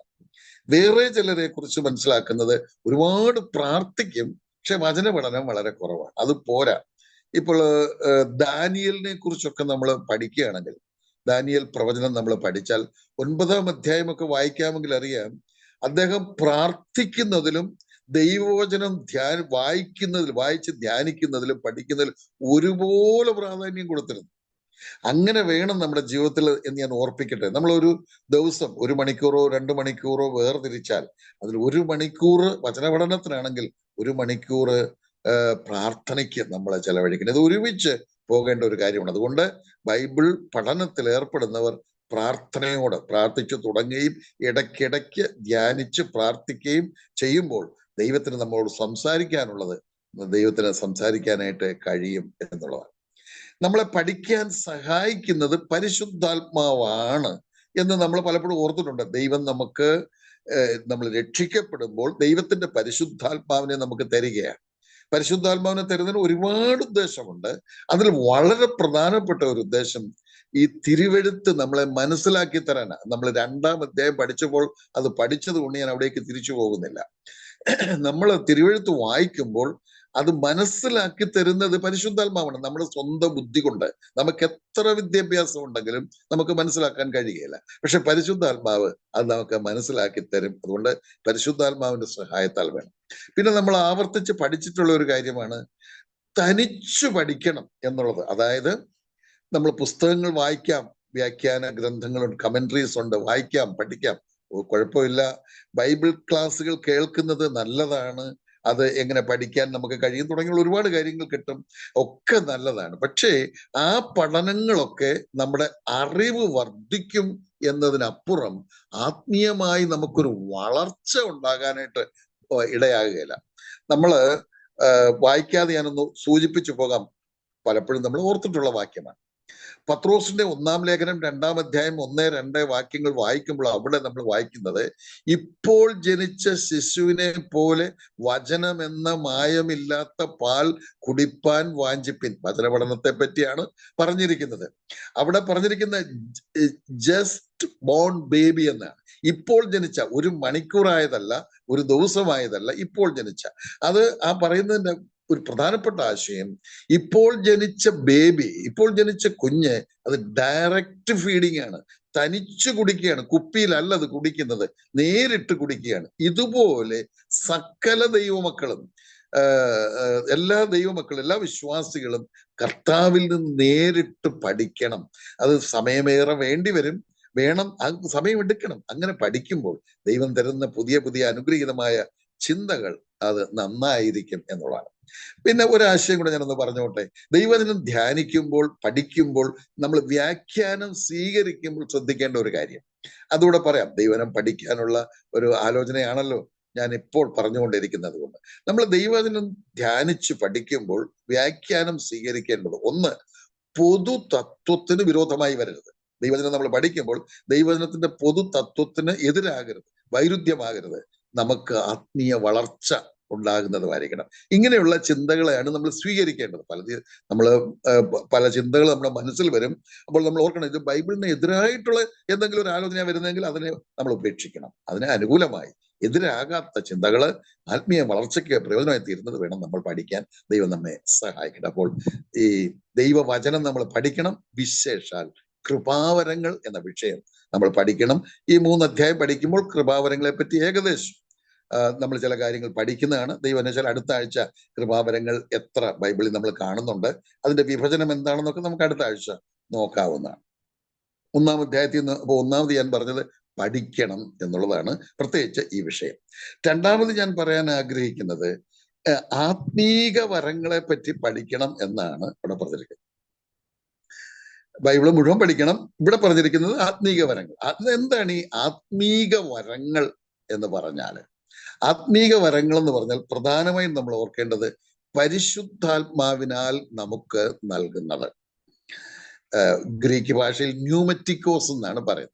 അപ്പൊ പരിശുദ്ധാത്മാവിനാൽ നമുക്ക് തരുന്നതെന്ന് പറയുമ്പോൾ തന്നെ നമ്മൾ ഓർക്കേണ്ട ഒരു കാര്യം, പിതാവിനും പുത്രനും ഇതിനകത്ത് യാതൊരു ബന്ധവുമില്ല എന്ന് നമ്മൾ ചിന്തിക്കരുത്. ദൈവം എന്ന് വെച്ചാൽ 4, 5, 6 വാക്യങ്ങൾ പഠിക്കുമ്പോൾ അത് കൃത്യമായി നമുക്ക് ബോധ്യപ്പെടുന്നതാണ്. ഇപ്പോൾ ഞാൻ പറഞ്ഞു പോകുന്നേ ഉള്ളൂ. പരിശുദ്ധാത്മാവാണെന്ന് നമുക്ക് ഡിവൈഡ് ചെയ്ത് തരുന്നത്, നമ്മളെ വരമേൽപ്പിക്കുന്നത് പരിശുദ്ധാത്മാവാണ്. പക്ഷെ അവിടെ പിതാവിനും പുത്രനും പങ്കുണ്ട് എന്നുള്ളത് നമ്മൾ ഓർക്കണം. അപ്പൊ അത് ആത്മീയ വരം എന്നുള്ളതിനാൽ പരിശുദ്ധാത്മാവ് നമ്മെ ഏൽപ്പിക്കുന്നത് എന്ന ഒരു അർത്ഥം. രണ്ടാമത്, ഈ ആത്മീക വരങ്ങൾ എന്നുള്ളതിൽ കൂടെ നമ്മൾ മനസ്സിലാക്കേണ്ടത്, ഇത് ആത്മീകമായ വളർച്ചയ്ക്ക്, ആത്മീകമായ നന്മയ്ക്ക്, ആത്മീകമായ അനുഗ്രഹങ്ങൾക്ക് വേണ്ടിയാണ് ദൈവം തരുന്നത്. അതിനുവേണ്ടി മാത്രമാണെന്ന് കൂടെ ഓർപ്പിക്കട്ടെ. അതായിരിക്കും നല്ലത്. നമ്മുടെ നമ്മുടെ എന്ന് പറഞ്ഞാൽ നമ്മൾക്ക് സ്വന്തമായി ആത്മീക വളർച്ച ഉണ്ടാകണം. 14-ാം അധ്യായം 4-ാം വാക്യം വായിക്കുമ്പോൾ ഒന്ന് വായിച്ചാട്ടെ, 1-2 വാക്യങ്ങൾ വായിച്ചൂടെ പോവാം. 14:4. അന്യഭാഷയെ സംസാരിക്കുന്നവൻ തനിക്ക് താൻ ആത്മീയ വർധന വരുത്തുന്നു. നോക്കുക, അവിടെ നമുക്ക് ഓരോ ചെറിയ പോയിന്റ് മതി, നമ്മളത് പിന്നീട് വിശാലമായി പഠിക്കുമല്ലോ. അവിടെ പറഞ്ഞിരിക്കുന്നു സ്വന്തമായ ഒരു ആത്മീയ വർധന. അവിടെ അന്യഭാഷ എന്ന് പറയുന്ന ഒരു കൃപാവരത്തെ പറ്റിയാണ് പറഞ്ഞിരിക്കുന്നത്. ആ അന്യഭാഷയിൽ സംസാരിക്കുന്നവന് സ്വയം ഒരു ആത്മീക വളർച്ച, സ്വന്തം ആത്മീക വളർച്ച ഉണ്ടാകുന്നു എന്നാണ്. അപ്പോൾ കൃപാവരങ്ങളുടെ ഉദ്ദേശം നമ്മൾക്ക് ആത്മീക വളർച്ച, ആത്മീക നന്മ ഉണ്ടാകണം. 2:14-26 വായിച്ചേ. ആകയാൽ എന്ത് സഹോദരന്മാരെ, നിങ്ങൾ കൂടി വരുമ്പോൾ ഓരോരുത്തരും സങ്കീർത്തനമുണ്ട്, ഉപദേശമുണ്ട്, വെളിപ്പാടുണ്ട്, അന്യഭാഷയുണ്ട്, വ്യാഖ്യാനമുണ്ട്, സകലവും ആത്മീയ വർധനയ്ക്കായി ഉതകട്ടെ. സകലവും അവിടെ സഭാ കൂടിയവരെ പറ്റി പറഞ്ഞതുകൊണ്ട് അവിടെ ചില ഇംഗ്ലീഷ് ട്രാൻസ്ലേഷൻ നമുക്കത് കിട്ടും, സഭയുടെ ആത്മീക വർധനവിന് വേണ്ടി. നമ്മൾ കൂടി വരുന്ന ആ സഭയ്ക്ക് നമുക്ക് ദൈവം തരുന്ന കൃപാവരങ്ങൾ ഉപയോഗിക്കുന്നതിനാൽ സഭയ്ക്ക് പ്രയോജനം. സഭയ്ക്ക് എന്ന് വെച്ചാൽ സഭയിലുള്ള ഓരോ വിശ്വാസികൾക്കും ആത്മീക വളർച്ചയ്ക്ക് അത് കാരണമായി തീരണം എന്നുള്ളതാണ്. ഇനി 12:7 ഒന്ന് വായിച്ചേ. എന്നാൽ ഓരോരുത്തന് ആത്മാവിന്റെ പ്രകാശനം പൊതുപ്രയോജനത്തിനായി നൽകപ്പെടുന്നു. നോക്ക്, ആത്മാവിന്റെ പ്രകാശനം അത് കൃപാവരമാണ്, അത് പൊതു നന്മയ്ക്ക്. അപ്പോൾ നമുക്ക് ആത്മീക വളർച്ച ഉണ്ടാകണം, സഭയ്ക്കുണ്ടാകണം. അതുപോലെ നമ്മുടെ സഭയ്ക്ക്, നമ്മൾ കൂടി വരുന്ന സഭയ്ക്ക് പുറത്തും പൊതുവിൽ മറ്റുള്ളവർക്കും അതുകൊണ്ട് പ്രയോജനം ഉണ്ടാകണം. ഇനി നമ്മൾ അപ്പോസ്തലപ്രവൃത്തി അത് വായിക്കാതെ വിടാം. അപ്പോസ്തലപ്രവൃത്തി 2:11 വായിക്കുമ്പോൾ അവിടെ അന്യഭാഷയുമായി ബന്ധപ്പെട്ട കാര്യങ്ങളാണ് പറഞ്ഞിരിക്കുന്നത്. 1-ാം നൂറ്റാണ്ടിൽ അന്യഭാഷയിൽ സംസാരിച്ചപ്പോൾ അനേക ഭാഷകളിലുള്ളവര് ദൈവത്തിന്റെ വൻകാര്യങ്ങൾ കേൾക്കാനിടയായി. എന്ന് പറഞ്ഞാൽ ദൈവവചനത്തിലെ ആത്മീക സത്യങ്ങൾ കേൾക്കാനും പാപികൾ മാനസാന്തരപ്പെടാനും ഇടയാകണം. അപ്പോൾ കൃപാവരങ്ങൾ, ആത്മീയ വരങ്ങൾ തന്നിരിക്കുന്നത് ആത്മീയ നന്മയ്ക്കാണ്, ആത്മീയ അനുഗ്രഹത്തിനാണ്, വളർച്ചയ്ക്കാണ്. നമുക്ക് ഓരോരുത്തർക്കും സ്വന്തം കൃപാവരം ലഭിച്ചവർ അവരുടെ വളർച്ചയ്ക്ക്, അവരുടെ സഭയുടെ വളർച്ചയ്ക്ക്, പൊതുവായ വളർച്ചയ്ക്ക്, പാപികൾ മാനസാന്തരപ്പെടാൻ, ഇതിനായിട്ടാണ് നമുക്ക് കൃപാവരങ്ങൾ ദൈവം തരുന്നത്. എല്ലാവർക്കും ഏതെങ്കിലും കൃപാവരമുണ്ട്, അതൊക്കെ നമ്മൾ മുന്നോട്ട് പോകുമ്പോൾ പഠിക്കും. ആ ആശയത്തിൽ നമ്മൾ മനസ്സിലാക്കേണ്ട ഒരു കാര്യം കൂടി പറഞ്ഞു പോകാം എന്ന് ഞാൻ വിചാരിക്കണം. എന്താണത്? നോക്കുക, ആത്മീക നന്മയ്ക്കാണ്, ഭൗതിക നന്മയ്ക്കല്ല എന്ന് ഓർക്കണം. ആത്മീക നന്മയ്ക്ക് മാത്രമാണ് എന്ന് പറഞ്ഞാൽ ദൈവം തന്ന കൃപാവരം ഒരിക്കലും പണ സമ്പാദനത്തിനോ സമ്പാദനത്തിനോ നമ്മുടെ പ്രശസ്തിക്കോ ആയിട്ട് ഒരിക്കലും ഒരു കാരണവശാലും ഉപയോഗിക്കാൻ പാടില്ല. അത് ദൈവം തന്നത്, കൃപയാൽ തന്നതാണ്. നമ്മൾ അതൊന്നും ചിന്തിക്കാൻ പോകുന്നുണ്ട്. ദൈവം തന്നതാണ് സൗജന്യമായി, നമ്മുടെ യോഗ്യതയൊന്നും നോക്കിയല്ല. കാരണം ഈ കൃപാവരങ്ങൾക്ക് 4-ാം വാക്യം ഒന്ന് വായിച്ചേ, 12:4. എന്നാൽ കൃപാവരങ്ങളിൽ വ്യത്യാസമുണ്ട്, ആത്മാവ് ഒന്നത്രേ. അത്രയും മതി. കൃപാവരങ്ങളെന്ന്, ഈ ആത്മീക വരങ്ങൾക്ക് വേറൊരു പേരാണ് കൃപാവരങ്ങൾ. അങ്ങനെ പറയാൻ കാരണം അതിന് ഗ്രീക്ക് ഭാഷയിൽ കരിസ്മ എന്ന വാക്കാണ്. കൃപയാൽ തരുന്നതാണ്. നമ്മുടെ ഏതെങ്കിലും നന്മയോ അധ്വാനമോ പ്രവർത്തനമോ കൊണ്ട് ഒന്നുമല്ല. ദൈവം കൃപ തോന്നി തികച്ചും സൗജന്യമായി എന്ന് മാത്രമല്ല, അർഹതയില്ലാത്ത നമുക്ക് തരുന്നത്. നമ്മുടെ എന്തെങ്കിലും പ്രത്യേകിച്ച് യോഗ്യത കൊണ്ടൊന്നുമല്ല, ആ തരുന്നത് എനിക്ക് ദൈവമേ എനിക്കൊരു കൃപാവരം ദൈവം തന്നെങ്കിൽ അത് എനിക്കതിന് യോഗ്യതയില്ല, എനിക്കതിന് അർഹതയില്ല, ഞാനതിനു വേണ്ടി അധ്വാനിച്ചിട്ടില്ല, ഞാനതിനു വേണ്ടി ഒന്നും ചെയ്തിട്ടില്ല. ദൈവം കരുണ തോന്നി, ദൈവം കൃപ തോന്നി എനിക്ക് തന്നത് ഞാൻ ഭൗതിക നേട്ടത്തിന് വേണ്ടി, അതുകൊണ്ട് എനിക്കൊരു പേരുണ്ടാക്കാൻ, അതുകൊണ്ട് എനിക്കൊരു പ്രശസ്തി ഉണ്ടാക്കാൻ, അതുകൊണ്ട് എനിക്ക് പണം ഉണ്ടാക്കാൻ ഒരു കാരണവശാലും ഉപയോഗിക്കരുത് എന്ന കാര്യം കൂടെ നമ്മൾ ഓർക്കണം. അത് ആത്മീക വരം എന്നതിനാൽ ആ ആശയവും അവിടെ ഉണ്ട്. അപ്പോൾ പ്രധാനമായിട്ടും നമ്മൾ പഠിച്ചത് ദൈവവചനം നമ്മൾ പഠിക്കണം, വിശേഷാൽ കൃപാവരങ്ങൾ എന്നുള്ള സബ്ജക്റ്റ് പഠിക്കേണ്ടതാണ്. ഇത് ആത്മീക വരമാണ്, ആത്മീക നന്മയ്ക്ക് വേണ്ടിയുള്ളതാണ് എന്ന് നമുക്ക് ചിന്തിക്കാൻ കഴിഞ്ഞു. ദൈവം നമ്മെ സഹായിക്കട്ടെ. ഇനി നമുക്ക് രണ്ടാമത്തെ വാക്യം വായിക്കാം. നിങ്ങൾ ജാതികളായിരുന്നപ്പോൾ നിങ്ങളെ നടത്തിയതുപോലെ ഊമ വിഗ്രഹങ്ങൾ നടത്തിയതുപോലെ, ഒന്നുകൂടെ വായിച്ചാട്ടെ, മുഴുവനായിട്ട് കേട്ടില്ല, ഒന്നുകൂടെ വായിക്കാം. നിങ്ങൾ ജാതികളായിരുന്നപ്പോൾ നിങ്ങളെ നടത്തിയതുപോലെ ഊമ വിഗ്രഹങ്ങളുടെ അടുക്കൽ പതിവായിരുന്നു എന്ന് നിങ്ങൾ അറിയുന്നുവല്ലോ. മതി. ഞാൻ ഓർപ്പിക്കുകയുണ്ടായി, രക്ഷിക്കപ്പെടാത്തവരുടെ കാര്യമാണ് പറഞ്ഞിരിക്കുന്നത്. രക്ഷിക്കപ്പെട്ടവരും രക്ഷിക്കപ്പെടുന്നതിന് മുൻപ് അങ്ങനെ ആയിരുന്നു എന്ന് ഓർക്കണം. നമ്മൾ ഓരോരുത്തരും രക്ഷിക്കപ്പെടുന്നത് വരെ നമ്മുടെ അവസ്ഥ എന്തായിരുന്നു എന്നാണ് അവിടെ പറയുന്നത്. രക്ഷിക്കപ്പെടാത്തവരുടെ അവസ്ഥ എന്തായിരുന്നു എന്ന് കൂടെയാണ് അതിനകത്ത് നമ്മൾക്ക് മനസ്സിലാകുന്നത്. ഒന്ന്, അവിടെ പറഞ്ഞിരിക്കുന്നത് നിങ്ങൾ ജാതികൾ ആയിരുന്നപ്പോൾ. നമുക്ക് ആ വാക്യം ആദ്യം ഒന്ന് മനസ്സിലാക്കാൻ ശ്രമിക്കാം. നിങ്ങൾ ജാതികൾ ആയിരുന്നപ്പോൾ. എന്താണ് ഈ ജാതികൾ എന്ന് പറഞ്ഞാൽ എന്ന് നമുക്കറിയാം. അതായത് കൃപായുഗത്തിൽ ജാതികളെന്നും യഹൂദനെന്നും പറയുന്നതിന് പഴയ നിയമത്തിലെ ജാതികളും യഹൂദന്മാരും തമ്മിൽ വ്യത്യാസമുണ്ട് എന്ന് നമ്മൾ ഓർക്കണം. അത് നമുക്ക് അറിയാവുന്ന കാര്യമാണ്. എന്നാൽ ഇത് പറയുമ്പോൾ, പഠിച്ചു വരുമ്പോൾ അത് പറഞ്ഞല്ലേ പറ്റുള്ളൂ. നമ്മൾ പുതിയ നിയമ വിശ്വാസികൾ കൃപായുഗത്തിൽ ജീവിക്കുമ്പോൾ ജാതികൾ എന്ന് പറഞ്ഞാൽ രക്ഷിക്കപ്പെടാത്തവർ എന്നാണ് അർത്ഥം. രക്ഷിക്കപ്പെട്ടവർ ആത്മീയ അർത്ഥത്തിൽ യഹൂദന്മാരാണ്, ദൈവത്തിന്റെ ജനമാണ് എന്ന് നമുക്ക് കാണാനായിട്ട് കഴിയും. നമ്മൾ വാക്യങ്ങളെല്ലാം എടുക്കുന്നില്ല, വാക്യങ്ങൾ എടുക്കാൻ പോയാൽ പിന്നെയും സമയത്തിന്റെ ഏറെ വേണ്ടി വരുമല്ലോ. ഫിലിപ്പിയർ 3:3 നമ്മൾ വായിക്കുന്നുണ്ട്. പൗലോസ് അപ്പോസ്തലൻ പറയാണ്, നാമല്ലോ പരിച്ഛേദനക്കാർ, ദൈവത്തിന്റെ ആത്മാവ് കൊണ്ട് ആരാധിക്കുന്നവർ എന്ന് അതിനെ തുടർന്നുണ്ട്. നമ്മൾ ഈ ഒറ്റ ഭാഗം മാത്രം എടുക്കാം. ഫിലിപ്പിയർ 3:3 വായിക്കുന്നു, നാമല്ലോ പരിച്ഛേദനക്കാർ. പരിച്ഛേദനക്കാരെന്നുള്ളത് യഹൂദൻ എന്നുള്ള പദത്തിന് പകരം ഉപയോഗിക്കുന്ന വാക്കാ പരിച്ഛേദനക്കാർ. അപ്പൊ പൗലോസ് പറയാണ്, ഞാനും പൗലോസും നമ്മളെല്ലാം ഫിലിപ്പിയയിലുള്ള വിശ്വാസികളെല്ലാം കൂടെ ചേർത്ത് നമ്മൾ യഹൂദന്മാരാണെന്നാ പറയുന്നത്. എല്ലാവരും യഹൂദന്മാരാണോ? അല്ല. ആ സ്ഥല സഭയിലെ യഹൂദന്മാരും ജാതീയമായി നോക്കിയാൽ യഹൂദന്മാരും യവനന്മാരും ദാസന്മാരും സ്വതന്ത്രന്മാരും ഒക്കെ കാണും. പക്ഷേ അവിടെ പറഞ്ഞ നമ്മൾ യഹൂദന്മാരാ. യഹൂദൻ എന്നുള്ള വാക്കിന് ഇവിടുത്തെ ആശയം ദൈവജനം, ദൈവത്തിന്റെ സ്വന്തം ജനം എന്നാണ് അർത്ഥം. അപ്പൊ നോക്കുക, പുതിയ നിയമത്തിൽ യഹൂദൻ എന്ന് പറഞ്ഞാൽ രക്ഷിക്കപ്പെട്ടവരെന്നും ജാതികളെന്ന് പറഞ്ഞാൽ അത് രക്ഷിക്കപ്പെടാത്തവരെന്നുമാണ്. നമ്മൾ ഈ വിഷയവും നമ്മൾ പലപ്പോഴും ആലോചിച്ചിട്ടുണ്ട്. പിന്നീട് വായിച്ചാൽ മതി. റോമർ 2:28ഉം 29ഉം കൂടെ വായിക്കുമ്പോൾ ഇത് ക്ലിയർ ആകും. എല്ലാ വാക്യവും നമ്മൾ ഇപ്പൊ എടുക്കേണ്ട അത്യാവശ്യം വരുന്നില്ല, നമ്മൾ പലപ്പോഴും ഓർത്തിട്ടുള്ളതുമാണ്. ആ വാക്യം കൂടെ കാണുമ്പോൾ നമുക്കറിയാം. അപ്പോൾ കൃപായുഗത്തിൽ ജാതികൾ എന്ന് പറഞ്ഞാൽ രക്ഷിക്കപ്പെടാത്തവരാണ്. എന്നാൽ പഴയ നിയമത്തിലോ? പഴയ നിയമത്തിൽ ജാതികൾ എന്ന് പറഞ്ഞാൽ യഹൂദന്മാരല്ലാത്തവരെന്ന, യഹൂദന്മാരുടെ വീടുകളിൽ അല്ലാതെ ജനിക്കുന്നവരൊക്കെ ജാതികളും യഹൂദ വീടുകളിൽ ജനിക്കുന്നവര് യഹൂദന്മാരുമാണ്. ഇനിയും കൃപായുഗം കഴിഞ്ഞാൽ വരാൻ പോകുന്നത് മഹാപീഡനകാലം.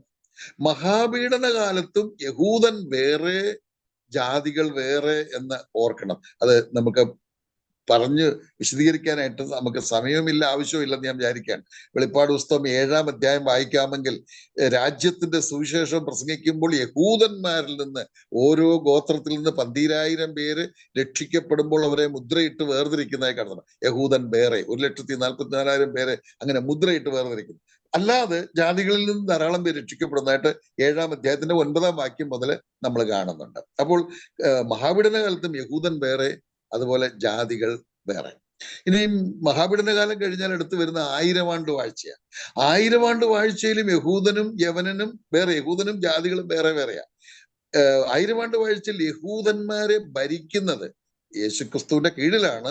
എന്നാൽ യേശുക്രിസ്തുവിന്റെ കീഴിൽ യഹൂദന്മാരെ ഭരിക്കുന്നത് അപ്പോസ്തലന്മാരാണ്. അപ്പൊ അവർ വേറൊരു ഗ്രൂപ്പാണെന്ന് മനസ്സിലാക്കണം. യഹൂദന്മാർ എന്ന് പറഞ്ഞൊരു കൂട്ടർ, അവരെ ഭരിക്കാനായിട്ട് വെച്ചിരിക്കുന്നത് അപ്പോസ്തലന്മാർ 12 പേരെയാണ്.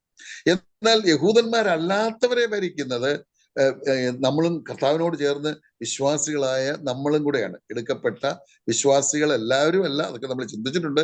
നമ്മിൽ തന്നെ അർഹതപ്പെട്ടവരും കൂടെ ചേർന്നാണ് 1000 ആണ്ട് വാഴ്ചയിൽ അന്ന് ജീവിച്ചിരിക്കുന്ന മനുഷ്യരെ ഭരിക്കാനായിട്ട് പോകുന്നത്. എന്നാൽ യഹൂദനെ ഭരിക്കുന്നത് വേറൊരു കൂട്ടർ. അപ്പോൾ 1000 ആണ്ട് വാഴ്ചയിലും യഹൂദൻ വേറെ, ജാതികൾ വേറെ. അത് കഴിഞ്ഞ് വരാൻ പോകുന്നത് പുതിയ ആകാശഭൂമിയാണ്. പുതിയ ആകാശഭൂമിയെ പറ്റി പഠിക്കുമ്പോൾ അവിടെ ഈ വേറുകൃത്യം ഉള്ളതായി വ്യക്തമായ ഒരു വാക്യം കാണുന്നില്ല. എന്നാൽ പുതിയ യെരൂശലേം നോക്കുകയാണെങ്കിൽ അവിടെ യാതൊരു വ്യത്യാസമില്ല. പുതിയ യെരൂശലേമിലുള്ളത് കൃപായുഗത്തിൽ രക്ഷിക്കപ്പെട്ട ദൈവമക്കളാണ്. അതിനകത്ത് യഹൂദന്മാരിൽ നിന്നായാലും ജാതികളിൽ നിന്നായാലും രക്ഷിക്കപ്പെട്ടവരെല്ലാം പുതിയ യെരൂശലേമിലുണ്ട്. അവിടെ ഒരു വേർകൃത്യമില്ല. അവിടെ എല്ലാം രക്ഷിക്കപ്പെട്ട കർത്താവിന്റെ മണവാട്ടി എന്ന പദവിയിലാണ് അവിടെയുള്ളത്.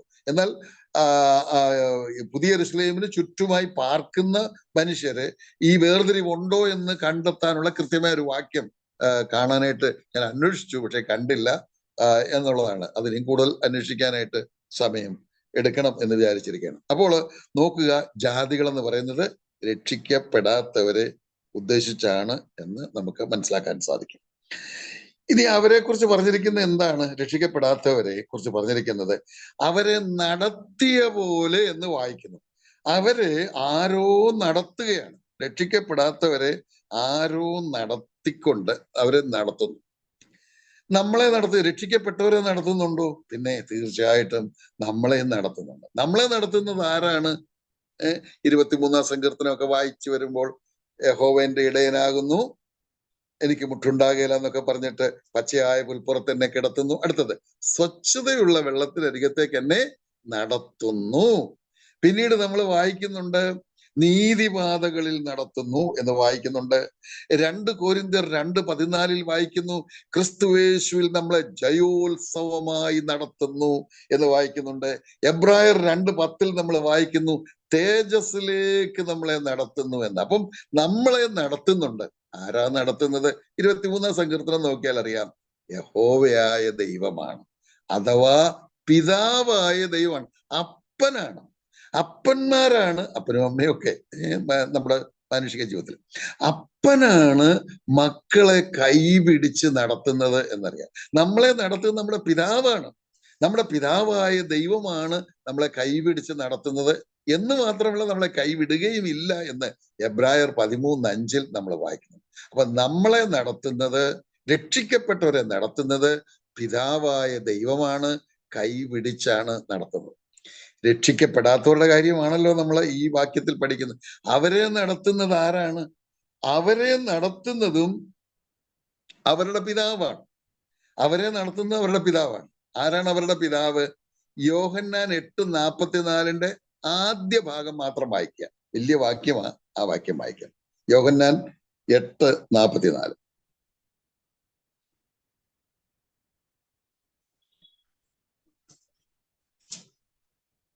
യോഹന്നാൻ 8:44. നിങ്ങൾ പിശാചെന്ന പിതാവിന്റെ മക്കൾ, നിങ്ങളോ പിശാച് എന്ന പിതാവിന്റെ മക്കൾ. അപ്പോൾ രക്ഷിക്കപ്പെടാത്തവരെ നടത്തുന്നത് അവരുടെ അപ്പനാ.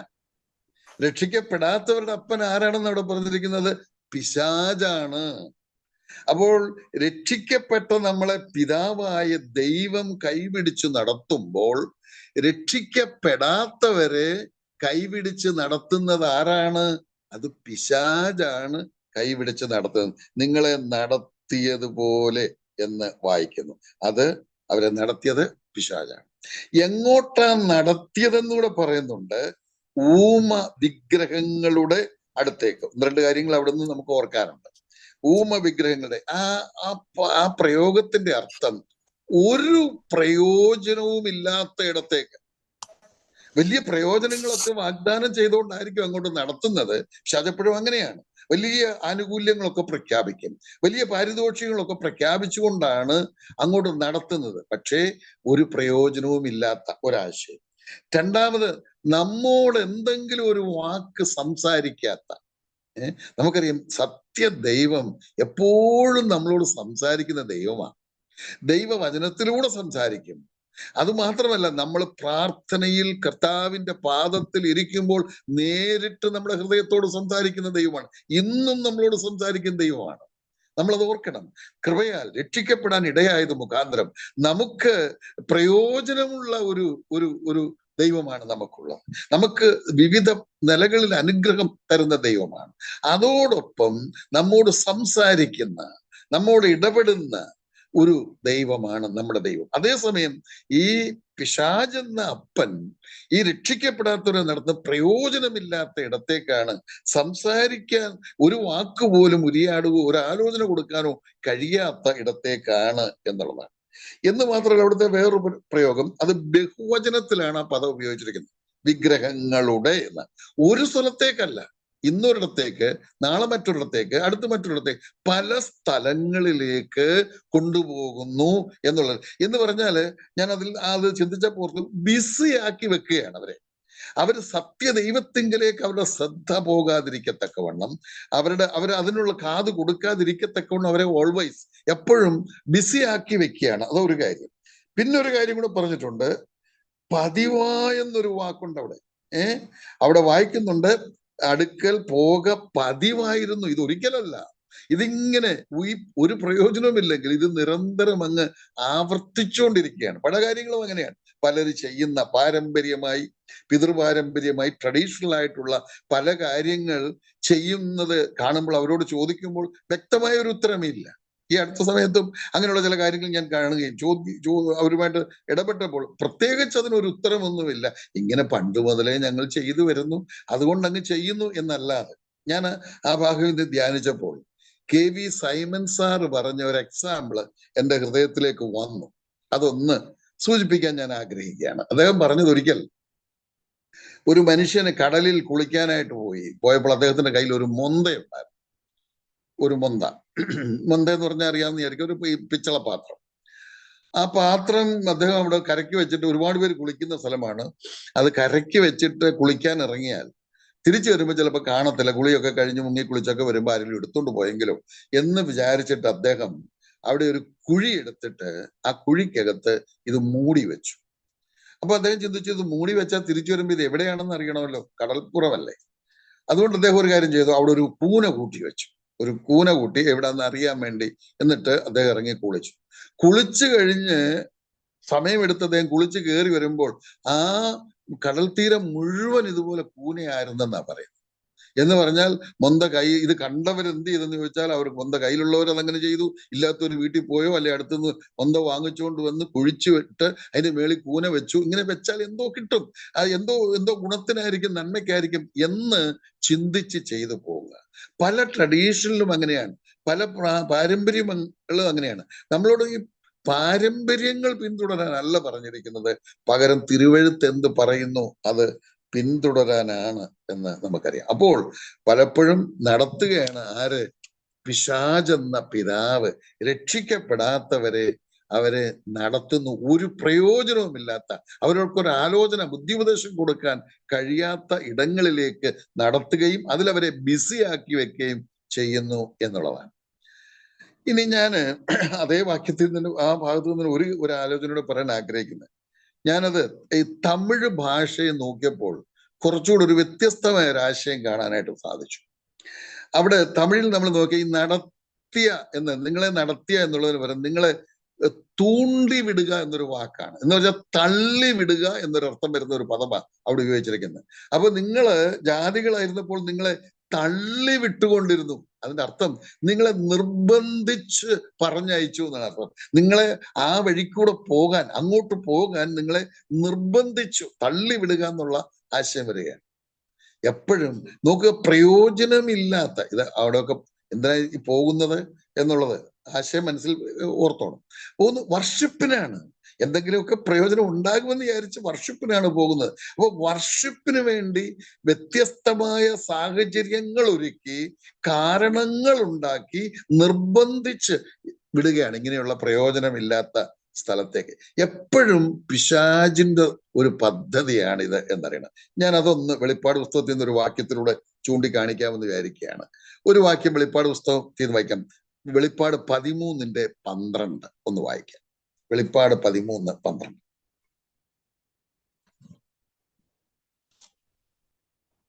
അത് ഒന്നാമത്തെ വായിച്ചു. അത് തന്നെയാ.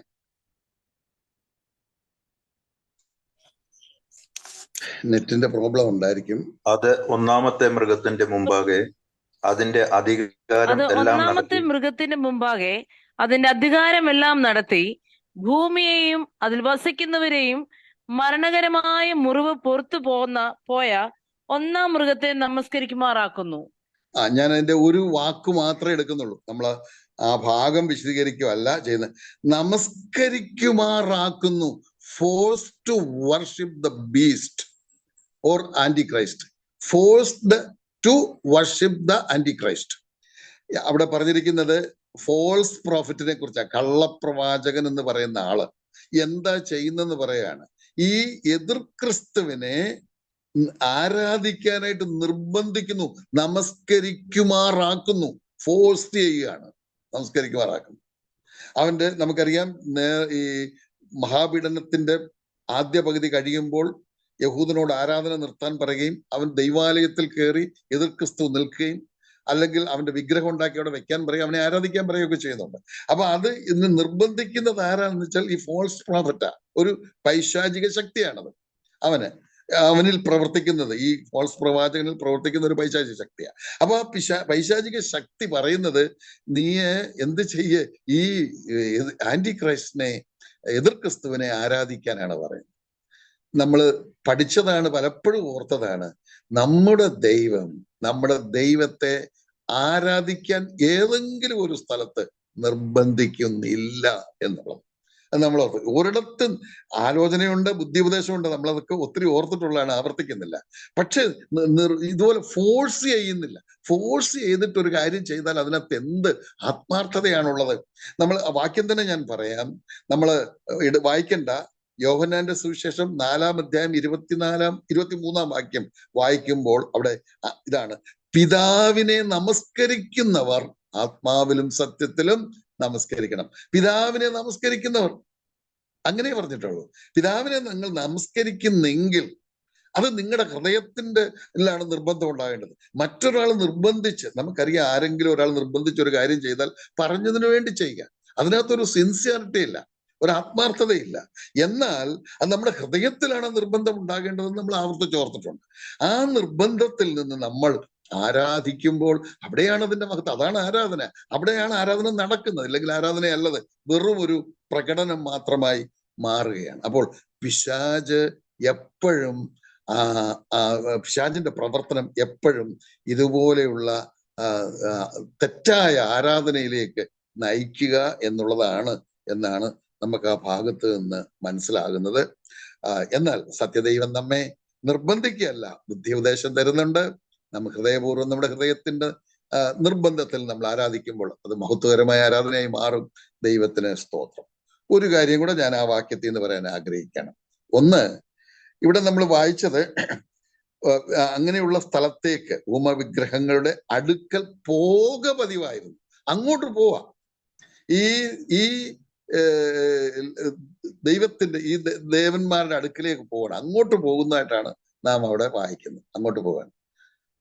അങ്ങോട്ട് അങ്ങ് പോകാൻ നിർബന്ധിക്കുന്നു, അങ്ങോട്ട് പോകുന്നു. നമ്മുടെ ദൈവമോ, അഥവാ സത്യദൈവം, ഏക സത്യദൈവം നമ്മളെ തേടി ഇങ്ങോട്ട് വരുന്ന ദൈവമാണ്. സ്വർഗത്തിൽ നിന്ന് നമ്മെ തേടി നമ്മെ രക്ഷിപ്പാൻ ഈ താണ ഭൂമിയിലേക്ക് ഇറങ്ങി വന്നു നമ്മുടെ അരികിലേക്ക് നമ്മൾ അങ്ങോട്ട് പോവുകയല്ല. ഇന്ന് നമ്മള് മനസ്സുകൊണ്ട് മുട്ടുകുത്തുക എന്നുള്ള ആശയം, ആരോഗ്യ പ്രശ്നമുള്ളവർക്ക് ചിലപ്പോൾ മുട്ടുകുത്താൻ കഴിയുകയില്ല, സാരമില്ല. പക്ഷെ ഹൃദയം കൊണ്ട് മുട്ടുകുത്തുമ്പോൾ, ദൈവസന്നിധിയിൽ നമ്മൾ ഇരിക്കുമ്പോൾ, നെഞ്ചത്ത് നമ്മുടെ കൈ വെച്ചിട്ട് എന്റെ കർത്താവേ, എന്റെ ദൈവമേ എന്ന് പറയുമ്പോൾ അവിടെ നമ്മൾ കർത്താവിന്റെ സാന്നിധ്യം അനുഭവിച്ചറിയുകയാണ്. അതാണല്ലോ എബ്രായർ 4:16 നമ്മൾ നിരന്തരമായി എത്രയോ പ്രാവശ്യമായിട്ട് ഓർത്തുകൊണ്ടിരിക്കുന്നത്. അതുകൊണ്ട് കരുണ ലഭിപ്പാനും കൃപ പ്രാപിപ്പാനുമായി കൃപാസനത്തിലേക്ക് ചെല്ലുക എന്ന് വായിക്കുന്നു. അതാണ് കൃപാസനം. എങ്ങും പോകണ്ട, ഇവിടെ തന്നെയാണ്. എവിടെ? അത് നമ്മുടെ ബെഡ്റൂം ആയിക്കോട്ടെ, വിസിറ്റിംഗ് റൂം ആയിക്കോട്ടെ, കിച്ചൺ ആയിക്കോട്ടെ, ബാത്റൂം ആയിക്കോട്ടെ, എവിടെ നമ്മൾ മുട്ടുകുത്തും അവിടെ നമുക്ക് ദൈവിക സാന്നിധ്യം അനുഭവിക്കാം. നമ്മളെ തേടി നമ്മുടെ അടുക്കലേക്ക് വരുന്നവനാണ്. ഇവിടെ ന്യായമായ ഒരു ചോദ്യം ചോദിക്കാം, അങ്ങനെയാണെങ്കിൽ പിന്നെ ചർച്ച് ബിൽഡിങ്ങിൽ നമ്മൾ എന്തിനാ പോകുന്നത്? ചിലപ്പോൾ നമ്മൾ ചർച്ചിലേക്ക് പോകുന്നെന്നാണ് പറയുന്നത്. അതിന് കറക്റ്റ് പ്രയോഗം ചർച്ച് ബിൽഡിംഗ് എന്നാണ്. ചർച്ച് ബിൽഡിങ്ങിലേക്ക് എന്തിനാ നമ്മൾ പോകുന്നത്? ദൈവം അവിടെ ഇരിക്കുന്നത് കൊണ്ട് ആ ദൈവത്തെ കാണാൻ പോവുകയല്ല. ദൈവം അവിടെ ഇരിക്കുന്നില്ല. ദൈവത്തെ നമ്മൾ കൈപ്പണിയായ ക്ഷേത്രങ്ങളിൽ ദൈവം വസിക്കുന്നില്ല എന്ന് തിരുവെഴുത്ത് വളരെ വ്യക്തമായി പറയുന്നുണ്ട്. നമ്മൾ പിന്നെ പോകുന്നത് എന്തിനാ? അവിടെ നമ്മൾ പോകുന്നത് കൂടി വരാനുള്ള സൗകര്യത്തിന് വേണ്ടിയാണ്.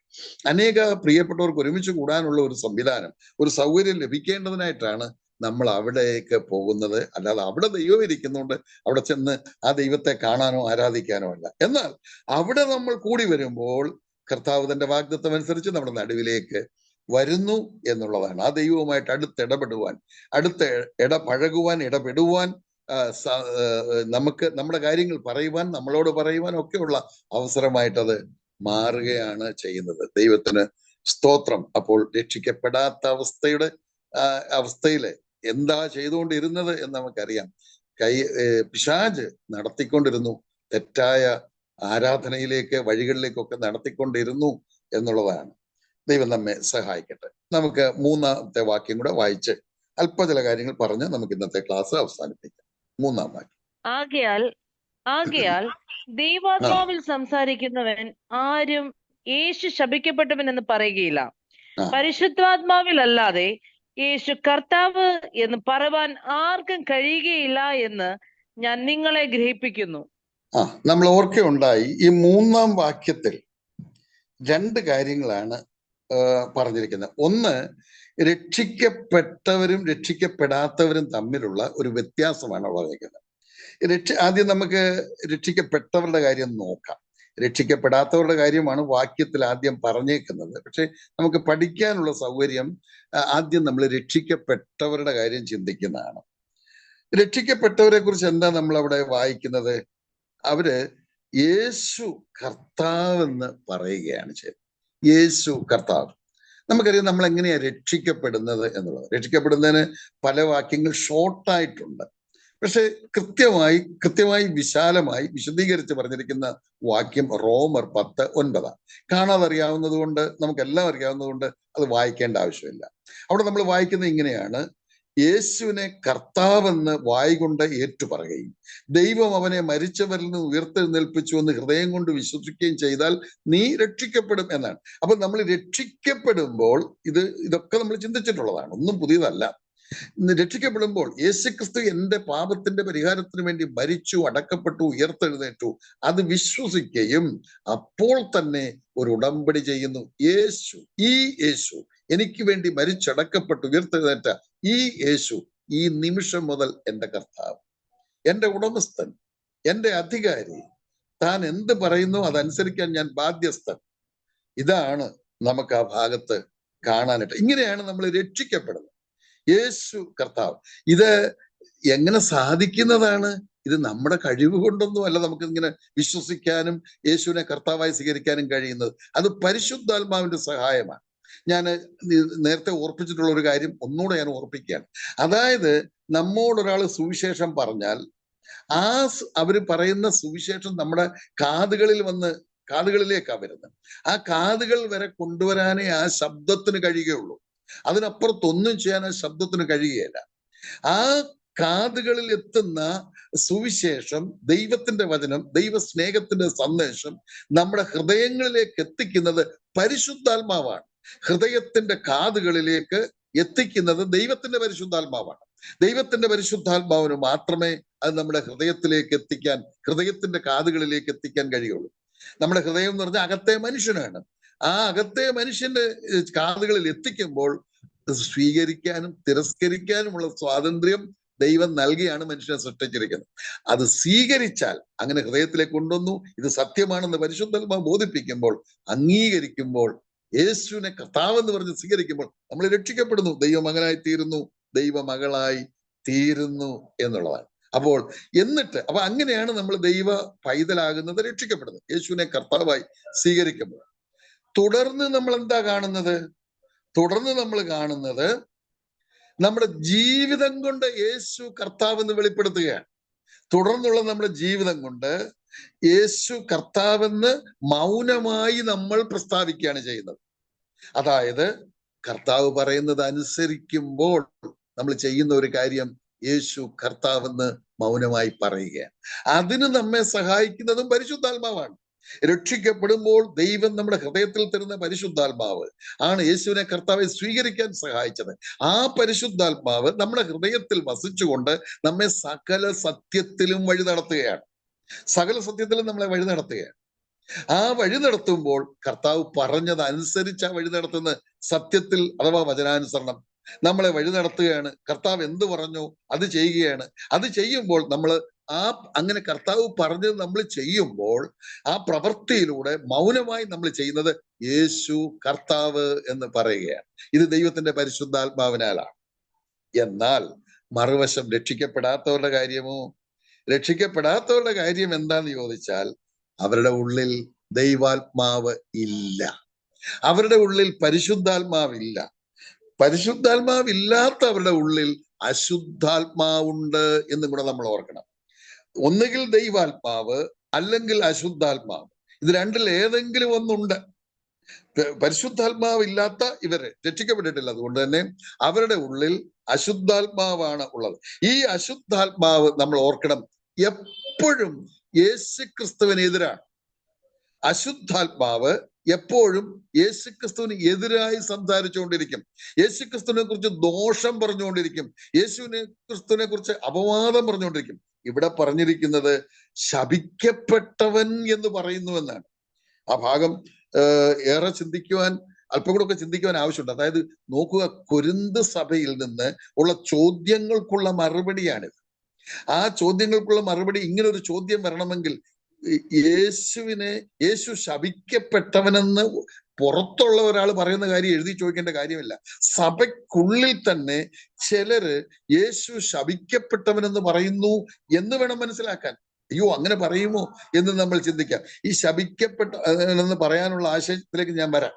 ഓക്കെ, അപ്പൊ എന്താ നമ്മൾ അവിടെ കാണുന്നത്? ദൈവത്തിന്റെ ആത്മാവില്ലാത്തവന്റെ ഉള്ളിൽ അശുദ്ധാത്മാവ് അഥവാ പിശാചിന്റെ ആത്മാവാണുള്ളത്. ആ പിശാച് യേശുക്രിസ്തുവിന് എതിരായി ദോഷമായി സംസാരിക്കും. ഈ ശപിക്കപ്പെട്ടവെന്നുള്ളതിന്റെ ഒരാവശ്യമത, യേശുക്രിസ്തുവിന് എതിരായി സംസാരിക്കുന്നു, യേശുക്രിസ്തുവിനെ അംഗീകരിക്കുന്നില്ല, യേശുക്രിസ്തുവിനെതിരെ ദോഷം പറയുന്നു, യേശുക്രിസ്തുവിനെ കുറിച്ച് അപവാദം പറയുന്നു, തുടങ്ങിയുള്ള കാര്യങ്ങളാണ്. അപ്പൊ അതൊക്കെ ചെയ്യുമോ സഭയ്ക്കകത്തുള്ളവർ എന്ന് ചോദിച്ചാൽ, സഭയ്ക്കകത്തെന്ന് ഞാൻ പറയുമ്പോൾ സഭാ കൂടിവരവുകളിൽ നമ്മൾ ചിന്തിച്ചിട്ടുണ്ട്, രക്ഷിക്കപ്പെടാത്തവർ ഉണ്ട്. അവർ സ്നാനപ്പെട്ടിട്ടുണ്ട്, അവർ കർത്തൃമേശയിൽ പങ്കെടുക്കുന്നുണ്ട്, അവർ സജീവമായ കാര്യങ്ങളൊക്കെ പങ്കെടുക്കുന്നുണ്ട്.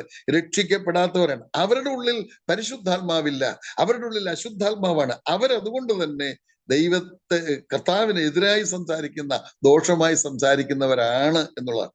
ഇത് അത്ഭുതപ്പെട്ടു പോകാം നമ്മളൊക്കെ ചിലപ്പോൾ. എന്നാൽ അങ്ങനെയുള്ളവരുണ്ട് എന്ന് എനിക്ക് നേരിട്ട് അറിയാം.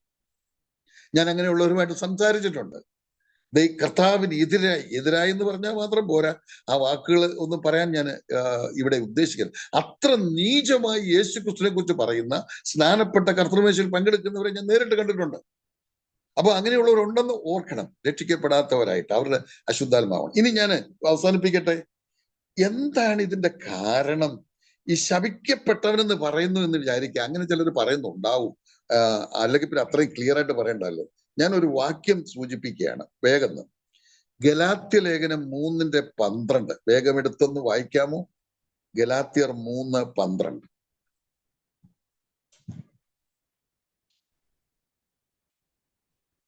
ന്യായപ്രമാണത്തിനോ വിശ്വാസമല്ല ആധാരമായിരിക്കുന്നത്. അതന്നെയാണോ? അല്ല, ഗലാത്യർ 3:12 13 മരത്തിൽ തൂങ്ങുന്നതിനിടെ ശപിക്കപ്പെട്ടവൻ. മരത്തിന്മേൽ അതാവിന്റെ 13 അല്ലേ? ഓക്കെ, 13:13 വായിച്ചാട്ടെ. മരത്തിന്മേൽ തൂങ്ങുന്നവനെല്ലാം ശപിക്കപ്പെട്ടവൻ എന്ന് എഴുതിയിരിക്കുന്നത് പോലെ ക്രിസ്തു നമുക്ക് വേണ്ടി ശാപമായി തീർന്നു. ന്യായപ്രമാണത്തിന്റെ ശാപത്തിൽ നിന്ന് നമ്മെ വിലയ്ക്ക് വാങ്ങി. നോക്കുക, ഇവിടെ ഒരു വാക്യം ഗലാത്യ ലേഖനത്തിൽ, കൊരിന്ത്യ ലേഖനം എഴുതുന്നതിന് മുമ്പ് എഴുതിയ ലേഖനമാണ്. പൗലോസിന്റെ ആദ്യത്തെ ലേഖനം എന്ന് ചിന്തിക്കുന്നുണ്ട്. AD 48 എഴുതിയെന്ന് വിചാരിക്കുകയാണ്. കൊരിന്ത്യ ലേഖനം AD 56 അപ്പൊ ആ ലേഖനത്തിൽ പൗലോസിന്റെ എഴുതിയിരിക്കുന്ന ഒരു വാക്യമാണ്, മരത്തിന്മേൽ തൂങ്ങുന്നവൻ ശപിക്കപ്പെട്ടവൻ. മരം എന്ന് അവിടെ ഉദ്ദേശിക്കുന്നത് കുരിശാണ്. ശപിക്കപ്പെട്ടവൻ എന്ന് എഴുതിയിരിക്കുന്നത് പോലെ ക്രിസ്തു നമുക്ക് വേണ്ടി ശാപമായി തീർന്നു. നമ്മള് തുടക്കത്തിൽ ഞാൻ ഓർപ്പിച്ചു, ദൈവവചനം പഠിക്കുമ്പോൾ വ്യാഖ്യാനം സ്വീകരിക്കേണ്ടത് എങ്ങനെയാണെന്ന്, ബൈബിളിന് എതിരായി വരാതെ, ബൈബിൾ തത്വങ്ങൾക്ക് വൈരുദ്ധ്യമായി വരാതെ നമുക്ക് ആത്മീക വർധന വരുത്തുന്ന തരത്തിലായിരിക്കണം. ഇവിടെ ഈ വാക്യം വായിച്ചിട്ടായിരിക്കാം, ഒരുപക്ഷെ ഈ വാക്യത്തെ കൂട്ടുപിടിച്ചുകൊണ്ടായിരിക്കാം ഒരുത്തൻ പറയുന്നത്, നോക്ക് അവിടെ എഴുതിയിട്ടുണ്ടല്ലോ യേശു ക്രിസ്തു ശപിക്കപ്പെട്ടവനെന്ന് എഴുതിയിട്ടുണ്ടല്ലോ എന്ന് പറഞ്ഞു എന്ന് വരാം. അതിനുള്ള സാധ്യത ഇല്ലാതില്ല, അങ്ങനെയുള്ള സാധ്യതയും ഉണ്ട്. ഇങ്ങനെയൊക്കെ വികലമായി ദൈവത്തിന്റെ വചനം ട്വിസ്റ്റ് ചെയ്യുന്നവരുണ്ട്, വ്യാഖ്യാനിക്കുന്നവരുണ്ട്. നമ്മൾ ഓർത്തു ഇത് ബൈബിളിന്റെ പൊതു തത്വത്തിന് ോട് ചേർന്ന് പോകുന്നതാണോ? യേശുക്രിസ്തു അനുഗ്രഹിക്കപ്പെട്ടവനാണ്, യേശുക്രിസ്തു അനുഗ്രഹം തരുന്നവനാണ്, അവൻ ശപിക്കപ്പെട്ടവനെന്ന് പറഞ്ഞാൽ അത് നമുക്ക് യോജിക്കാൻ പറ്റുമോ? നോക്ക്, അത് ശ്രദ്ധിക്കാത്തത് കൊണ്ടാണ് ആ വാചകം അവിടെ പറഞ്ഞിരിക്കുന്നത്. അവൻ ശാപമായി തീർന്നു എന്ന, ക്രിസ്തു നമുക്ക് വേണ്ടി ശാപമായി തീർന്നു. അവൻ ശപിക്കപ്പെട്ടവനെന്നല്ല, അങ്ങനെ വേണ്ടി വന്നു എന്റെ ശാപം മാറ്റാൻ. ഇതാണ് തിരുവെഴുത്ത് പ്രാർത്ഥനയോട് പരിശുദ്ധാത്മ സഹായത്താൽ പഠിക്കുമ്പോൾ ഞാൻ മനസ്സിലാക്കുന്നത്, നമ്മൾ ഓരോരുത്തരും മനസ്സിലാക്കുക, ഓ എന്റെ കർത്താവ്, അനുഗ്രഹിക്കപ്പെട്ട കർത്താവ്, ദൈവത്തിന്റെ പുത്രൻ, സാക്ഷാൽ ദൈവം എന്റെ ശപിക്കപ്പെട്ട എന്നെ, പാപത്താൽ ശപിക്കപ്പെട്ട എന്നെ എന്റെ ശാപത്തിൽ നിന്ന് വിടുവിക്കുവാൻ, എന്റെ ശാപം മാറ്റുവാൻ, ഞാൻ അനുഗ്രഹിക്കപ്പെട്ടവനായി തീരുവാൻ ശാപമായി തീർന്നു. അവൻ ശപിക്കപ്പെട്ടവനല്ല, അവൻ ശാപമായി തീരുവാൻ ഇടയായി തീർന്നു എന്നുള്ളത്. ദൈവം നമ്മെ സഹായിക്കട്ടെ. ഈ ചിന്തയ്ക്ക് നമ്മളെ എത്രമാത്രം സന്തോഷിപ്പിക്കും. എനിക്ക് വേണ്ടി എൻ്റെ കർത്താവ് ശപിക്കപ്പെട്ട എന്നെ, എൻ്റെ ശാപം മാറ്റുവാനായിട്ട്, ശാപമായി തീരുവാൻ മനസ്സായി എന്നോർത്ത് ആ ദൈവത്തിന്റെ പാദത്തിൽ, ആ കർത്താവിന്റെ പാദത്തിൽ വീണ് നമസ്കരിക്കുകയല്ലേ നമ്മൾ ചെയ്യുകയുള്ളൂ. ദൈവത്തിന് സ്തോത്രം, ദൈവത്തിന് 1000 സ്തോത്രം നമുക്ക് ചെയ്യാം. ഇന്ന് നമ്മൾ 3 വാക്യങ്ങളിലൂടെ പഠിച്ച കാര്യങ്ങൾ ആവർത്തിക്കുന്നില്ല. ദൈവവചനം പഠിക്കണം, വിശേഷാൽ കൃപാവരങ്ങളെ പറ്റി. നമ്മളൊക്കെ രക്ഷിക്കപ്പെടാത്തൊരു കാലമുണ്ടായിരുന്നു. നമ്മളെ കൈപിടിച്ച് നടത്തിയത് അന്ന് നമ്മുടെ പിതാവായ പിശാച് തെറ്റായ വഴികളിലേക്ക് കൃപയാൽ അവന്റെ പിടിയിൽ നിന്ന് യേശുക്രിസ്തുവിന്റെ രക്തം മുഖാന്തരം നമ്മെ വിടുവിച്ചു. വെളിപ്പാട് പുസ്തകം 1:6 അത് എഴുതിയിട്ടുണ്ട്. ഇപ്പോൾ നമ്മള് ദൈവത്തിന്റെ പരിശുദ്ധാത്മാവ് വസിക്കുന്നവരായി. നമ്മുടെ കർത്താവിനെ കുറിച്ച് നമുക്ക് പറയാനുള്ളത്, യേശു എൻ്റെ കർത്താവ്. പരിശുദ്ധാത്മാവിന്റെ സഹായത്താൽ നമ്മുടെ വാകൊണ്ടും നമ്മുടെ പ്രവൃത്തി കൊണ്ടും നാം അത് പറഞ്ഞുകൊണ്ട് ഈ ലോകത്തിൽ ജീവിക്കുകയാണ്. യേശു എൻ്റെ കർത്താവ്. എന്നാൽ ദൈവാത്മാവില്ലാത്തവർ, രക്ഷിക്കപ്പെടാത്തവർ യേശുവിനെ കുറിച്ച് വിരുദ്ധമായി, യേശുവിന് എതിരായി സംസാരിക്കുന്ന രീതിയാണ്, അല്ലെങ്കിൽ ദോഷം പറയുന്ന രീതിയാണ്. വേറൊരു വാക്കിൽ പറഞ്ഞാൽ ശപിക്കപ്പെട്ടവരെന്ന് പോലും പറയുന്ന കാര്യങ്ങളൊക്കെ നമുക്ക് ആ ഭാഗത്ത് കാണാൻ കഴിഞ്ഞു. ദൈവം നമ്മെ സഹായിക്കട്ടെ. ദൈവത്തിന്റെ പരിശുദ്ധാത്മാവ് തന്നു ഓർത്ത് നമുക്ക് ദൈവത്തെ സ്തുതിക്കാം. ദൈവനാമം മാത്രം മഹത്വപ്പെടട്ടെ. ആമേൻ.